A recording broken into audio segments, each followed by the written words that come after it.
সমস্ত সবার। আপনারা জানেন গতকালকে থেকে আমরা বাংলাদেশ পুলিশ রাস্তায় নেমেছি।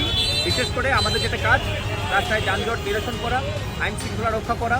আমাদের সাথে যারা সহযোগিতা করছে তারা বিশেষ করে ফায়ার সার্ভিসের কর্মী, আনসার ব্যাটালিয়ন, আনসার প্লাস হচ্ছে বিএনসিসি থেকে শুরু করে সাধারণ ছাত্রছাত্রী যারা আমাদেরকে বাংলাদেশ পুলিশকে সহযোগিতা করছে।